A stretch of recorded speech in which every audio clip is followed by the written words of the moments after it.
$90,000, $100,000, 1 crore, 2 crore rupees are the big numbers that come to our minds when we think about an education in the US.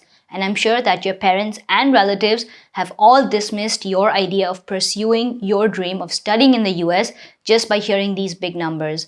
But a student as smart as yourself shouldn't shy away from pursuing and chasing their dreams. So in today's video, we're going to look at some hacks, cheap hacks that can help you potentially save thousands of dollars while studying in the US.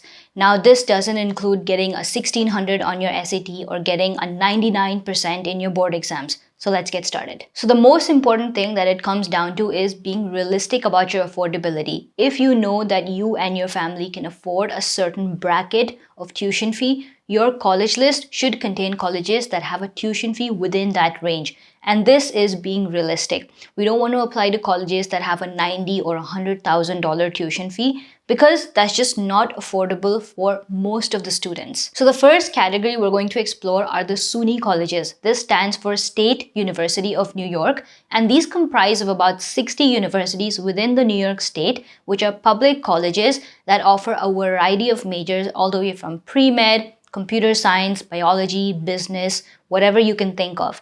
Now, most of the international students have not heard of these SUNY colleges because they're not, probably the top 50, or they don't have a fancy name tag. But the one thing that they do offer are affordable tuition fees to international students as well. So within the SUNY colleges, my top 3 picks would be SUNY Buffalo, Stony Brook, and SUNY Oswego. Now, on average, the SUNY colleges have a tuition fee ranging somewhere between $20,000 to $35,000 per year, and these are very affordable, and this price tag is before any scholarship and financial aid. Most of these colleges offer good amounts of merit-based scholarships to international students that you can apply for at the time of your college application itself. Now, I know that many students will just dismiss the idea of SUNY colleges just because they don't have a fancy brand value. And in terms of affordability, let's compare this to a big Ivy League such as Cornell University. Today, Cornell University's average tuition fee for an undergrad student is roughly $65,000 per year before any scholarships or financial aid. And on top of that, you can expect your living costs to go up to $25,000 per year. So combined, you're looking at an overall expense of roughly 75 lakh rupees per year that would go into your degree. Now, if you're doing a 4-year degree, multiply that by 4. If your degree is 2 years for your master's program, multiply that by 2. And this accounts to a very, very high price tag. And I know many students will think and say that there's the Tata scholarship that's available, and Cornell does offer financial aid, which is completely true. But remember that Cornell is need aware, which means that the minute you declare on your college application that you need financial aid, they will use that into factoring whether they should even admit you or not. And realistically, each year, only 10 to 15 students actually get awarded the Tata scholarships out of the thousands that apply. So it's not possible for everyone to get into Cornell with that scholarship that they're expecting. Now, if there's one downside to the SUNY colleges, it is potentially running into visa issues when you're trying to secure your F1 student visa. And I've mentored students who have gotten into SUNY colleges and gotten their student visas approved. And I can say that as long as you follow all of the right instructions that are mentioned on your I-20, proof of funds, making sure you're communicating well with the visa officer, and checking off all of the right boxes, you shouldn't face any issues. Because at the end of the day, these universities, the SUNY colleges, are under the New York State, so they are accredited universities that have a high value in the US. Now, if you're coming to the US, the one thing that you cannot forget are your dossier perfumes. These are luxury fragrances that come in travel-friendly sizes, both for boys and girls, and they are super affordable. They have these snap-on caps that are easy to carry around, and I always like to have one in my backpack wherever I go. So you guys can use the link in the description to grab yourself a dossier perfume and get a small discount. Now, this is going to be a very controversial topic, but we are going to address community colleges in the US. Now, for those of you guys that don't know what these are, community colleges offer 2-year programs of an associate's level degree. So you'll get an Associates of Art or Associates of Science by the time you finish these 2-year programs. Now, typically, the goal isn't to just get into a community college and get that associate's degree, because honestly, it doesn't carry too much value in your career. The point is, you come to a community college. If you haven't done so well in your high school, maybe your grades are low, you don't have too many extracurricular activities, you take an admission in the community college, come to the US, build on your profile, take some really good courses where you're excelling in the credits, and build on your overall profile in terms of extracurriculars, and then apply for a transfer into a 4-year university. Now, the advantage of this is it's better than being a gap year student, and two, when you're actually finishing your degree from that 4-year university, that is the degree that you'll actually get.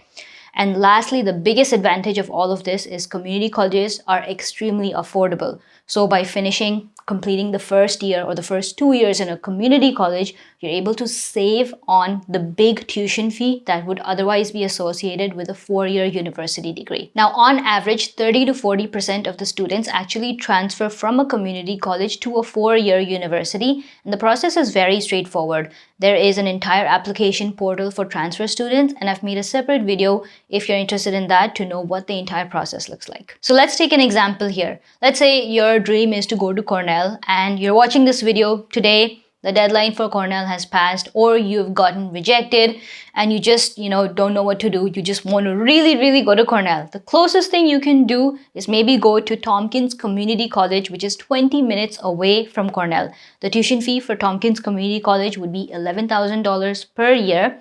Couple advantages: you can potentially transfer to Cornell after your first year, or even work on some research with professors on the Cornell campus being in the same area. If we take a look at some statistics, Cornell has the highest transfer acceptance rate out of all 8 Ivy Leagues at 18.5%.